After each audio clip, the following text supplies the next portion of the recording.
Welcome to the Comic Book Shop of Doom. I'm your host.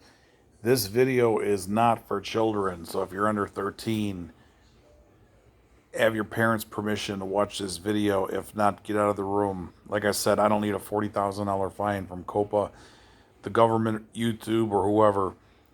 So get your parents' permission, watch the video with your mom and dad, ask questions if you don't understand something. But this is your nightly news for Monday, June 22nd, 2020. Okay, I'm putting this up a little bit early because of the Father's Day festivities, and it's kind of a slow news day. I mean, I got some stuff here, but not a lot. Okay, D.L. Hewley, the black comedian, he passed out at a comedy club the other night, and when they took him to the hospital, he was exhaustion, and he's got COVID-19. So he said that he tested positive for it. So we wish him well in his recovery from that. Lucia von Bardis is going to be the new Doctor Doom, and she's going to be coming to the MCU. So they're going to rush Doctor Doom in the Marvel Cinematic Universe. They're going to have a chick take over for Doctor Doom, and she did in the comics, and I haven't read it, and it's like, oh, whoopee-doo. But they're in a rush to replace Doctor Doom with a woman. Okay, there's going to be Bill and Ted comic books coming from Dark Horse. So look out for that if you're a fan of the Bill and Ted movies. The third movie is supposed to come out this year sometime. Everything's been delayed because of the virus. Okay, this is really kind of sick. Activists accuse Marvel of queer baiting for killing Kitty Pryde instead of turning her gay. So she was supposed to marry Colossus, and then I don't know what happened with that. They did a switcheroo and had Gambit and Rogue get married. So there's some groups that are ticked off at Marvel Comics for that. Okay, I was in Walmart. They're already taking out the $5 giant comic books for DC, and they're replacing them with a 4-pack for like $8 and some odd cents. So it's already happened. So they were talking about it, or they're already doing it at my local Walmart. So if you want to scoop up those $5 giant comics, they're well worth the money. There's a lot of stuff in there. Okay, Milestone Media is close to being relaunched, according to Dennis Cohen. So that was the old imprint that used to come out through DC.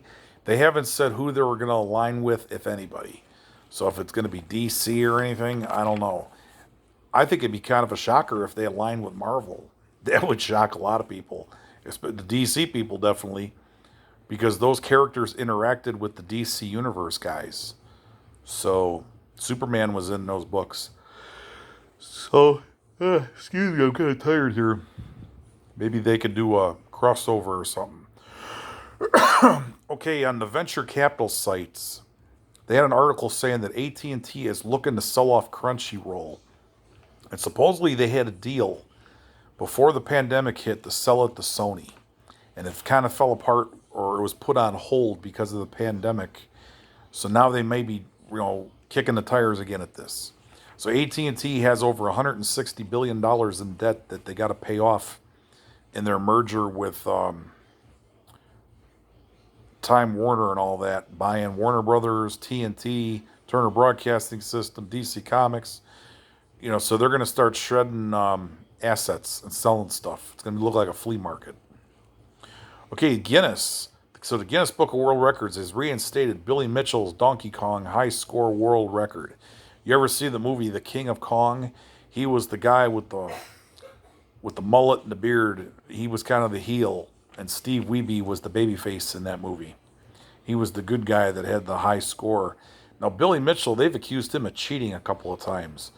So if you don't know what I'm talking about, go see The King of Kong, A Fistful of Quarters. It's a good documentary. It's really funny. Okay, there's a new comic book company out there called Terraform Comics. So check them out at terraformcomics.com. They're going to have like 4 or 5 books launching soon.